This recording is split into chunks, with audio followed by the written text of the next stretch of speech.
Alright guys, we're back, so let's just jump right into it. Maybe we'll just skip the time lapse this time. I didn't really have on this new area over here where the boat ride is. I did so much changing out and trying different pictures, and there was I just kept forgetting to stop recording. So a bunch of my time lapse, I know I could chop it up and edit it, but it was so just a lot of like sitting here right like this, just dead space, while I was looking for new different water textures and all that, and it just we can just skip the time-lapse stuff this time. But yeah, so this is kind of the new area. It's a new little boat ride. I thought it would be really cool to kind of have the track like as far as looking up over it like this. It's kind of like, it's got a cool kind of Jaws theme. If you ever looked at any Google images or Google Maps of Jaws, you could barely see the track underneath the water. So that I thought was pretty cool to have that going here. And if you follow me on Twitter, and you may have seen a little picture that I put on there of this plaza. I had some different trees and such right here. But when I was in Pigeon Forge a weekend or two ago, I noticed this really cool thing for the little kids they had at the island. It's like one of those little gem mine kind of little wash bay areas, and you know, the kids can come up to it, and it's really like for the summer months. But water flows down from a main little water tank and goes down these different levels, and then the little kids can mine for gemstones and stuff down here in these little catch buckets. So I thought that was pretty cool to kind of have right here at the edge of this, instead of just having like this really huge plaza. And I figured the plazas are handy too, to let people kind of move off out of the way if they have to dig into their bags, or if they're getting their cameras out, or you know, taking pictures and stuff of our little boats here going by. And I haven't started on the station or anything yet. I've got a cool little Moccasin Gap sign up here. I don't know what I'm going to do with that, but I kind of wanted to, I may even branch off from this bridge right here and maybe move out into this way and do like a Craftsman's Valley, Craftsman's Gap type thing, you know, with like a blacksmith shop and glass blowing. I thought that kind of idea would fit really well here, you know, within Wilderness Springs. So yeah, there goes the little people on the boat ride. And so yeah, still gotta, I don't know if I kind of, what inspired me a little bit was, I think Delady Signer a few episodes back on the Forbidden Jungle build had a really cool kind of river raft ride like this, and the station was themed out incredibly, and I just thought that if I could put, like, I know some people are saying like this water looks kind of tropical, but I look more of it as like Alaska, Canadian, maybe Montana, like pristine, very fresh spring type water. So that's kind of the idea I went with this little lagoon over here that the boat ride goes through. So if you can help yourself, try not to look at it as tropical. Try to look at it as like pristine mountain spring like water. So that's kind of the whole Moccasin Bay area kind of thing I have going on. The next thing I did, not too exciting, but I did, we're actually really starting to kind of bog down a little bit here, aren't we? The lag is starting to set in, unfortunately. Matter of fact, I think one of you all asked me, let's see how many pieces, let's see how much this is actually. I haven't even looked. 12,201 pieces, so, you know, not really, I mean, not terrible, but enough to where I definitely probably couldn't fly you guys around here necessarily on Ultra anymore. But maybe, you know, if I can use Cheat Engine and stuff, slow the game way down. Right now, I'm getting about 26 frames. Right now, 27 frames. When I turn on Cheat Engine, and I usually turn it to like I slow it down to 0.24, I'll gain about 50 frames. Like this will probably be shooting around 60 or 70 you know, once I go to record some cinematics. So it's a little buggy right now, but, you know, I don't have the game paused. And, you know, that's just with this many pieces and all of this foliage and how much this is spread out, it is just kind of, it's a little bit inevitable because, you know, I mean, 12,000 doesn't sound like a lot, but that is a lot to, that is a lot the game has to render and process. One thing I've done is I have kept the park count down. If we look here on our, let's see, where's my capacity? Yeah, right now I've let a maximum of 200 in. So sometimes I don't even let any people in while I'm building, but it's just so stinking fun to watch them walk around and actually use the rides and all that while you're building. It's a matter of fact, since I've been building Wilderness Springs and since we've started this whole series, if I don't have people walking around the parks, my other stuff I'm working on, it really seems boring. Like these little guests, I have said it forever. They really bring the park to life, and they're so much cooler. Like here comes Twin Peaks. Yeah, isn't that so much cooler seeing them on it and throwing their little arms up in the air than just watching the little dummies guys fly around on it? So yeah, the stage is pretty much done. Looks, and like I said, the stage, it might not look much right now, but the stage really pops at night. So you could definitely see yourself catching a cool show down in the main stage at Wilderness Springs at night. But anyways, what we're going to talk to next was to give Shine Run a little closure. I added some hills and stuff to the background and really kind of closed it in. It's not open yet because I still need to do a bunch of foliage work and put some trees and stuff up around here and figure out a custom style of whatever kind of fencing that we want to end up doing around Shine Run. So I don't want to open it just yet, and until that's done and the trees are put in and all that. So maybe be another episode or two before Shine Run is done. I still have to took all the construction walls down for the Rapids ride because it is really, really close to being done.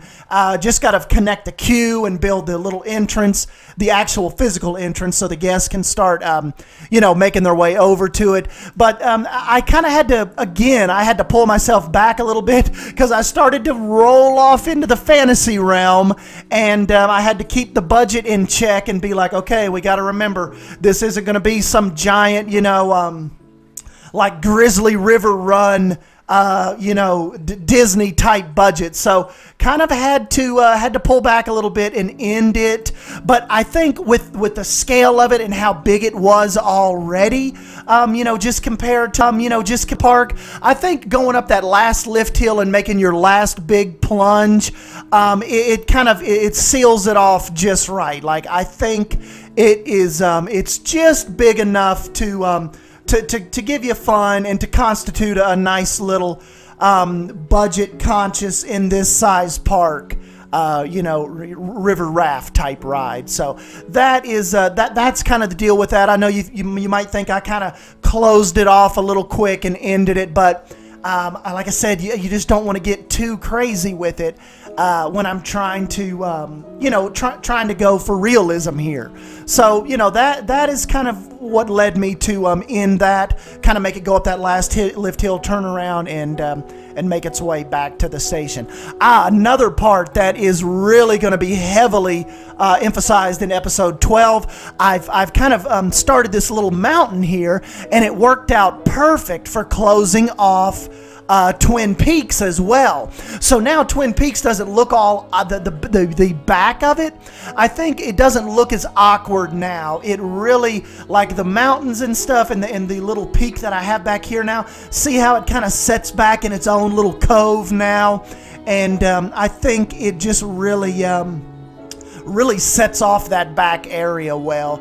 And what we'll do right back here is I'll probably do probably another larger plaza, and then we'll have I want to have the station kind of, as you can see here, I want it to kind of go back into the mountain a little bit and like halfway in the mountain, halfway out, and I'll have the cool roof pieces. I think I can make it. I think I can make it look really cool. The train station kind of setting back in the mountain, and then of course over here too, we will probably ditch these tables and chairs. Open up that wall, get rid of that foliage and rock, and this path will be ready to make its way past the main stage and really developing towards the back of the park over there. I don't know when I want to implement the Fire Chaser Express type of coaster.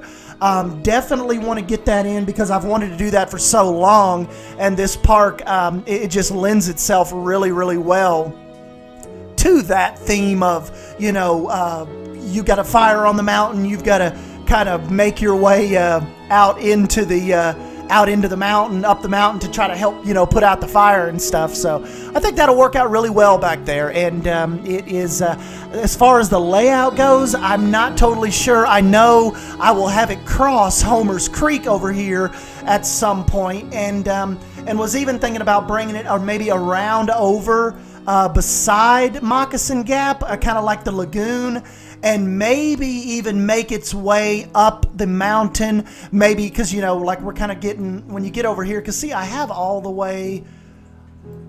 a good ways out here to build, but I don't know how long the computer will let us keep going with it, so I don't know where the actual, where the boundaries of that side, the back end of the park will be. But I know we had talked, I've said forever I wanted like a, you know, a scenic kind of train when we do this, so it's not necessarily going to be for transporting guests, but we want like a Dollywood, like, you know, make its way like a really slow grade up the mountain and then turn around and bring the guests back down the mountain. So that is that's kind of the little bit of the conundrum right now. I actually started a little bit of layout and a mountain at the beginning of this episode and totally scrapped it. It looked way out of place. It was the first thing that I tried in Wilderness Springs that I was like, well, one of the first things. There was been a couple things, but it was really one of the first things where I was like, ooh, no, that does not look right. I don't want to rush into this and kind of ruin the layout and the feel we have with the park with this big kind of like just out of place protruding kind of mountain. So I don't know. We'll just it'll be kind of tough trying to lay this out and trying to keep it in scale of the park and not make it a. That's going to be the test, to not make it an eyesore, but still make it to where the train actually goes up into the mountains. And yeah, so I mean that is kind of that is the deal on this right now. It is just trying to get it where it doesn't interfere with the sight lines, which is what we've totally tried to do, you know, from the beginning on Wilderness Springs. And I've got some plans for Moccasin Gap too. I think it's going to be more, instead of a featured ride, I think maybe this lagoon and this river, this kind of river ride will be the feature attraction over here. And so I don't know what'll be out that way. I think, like I said, I want to go for more of a craftsman's valley type area. You know, where you can watch how blacksmiths, like I said, do their work, and glass blowing, and you know, we could do all kinds of stuff like that over there. So. Anyways, guys, I will go ahead and let's jump on out of here. And since I didn't give you a time lapse, maybe let's end this. Let me see if I could get some cool cinematics going. And yeah, we will end with some daytime cinematics on episode 11. Thank you guys for stopping by and joining me. As always, leave your comments down below and let me know what you think so far. And yeah, like always, keep your thoughts coming. Give me some ideas on the train. And yeah, I will catch you guys in episode 12. Thank you. See ya. Have a good weekend.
someplace. On my knees, thanking God that it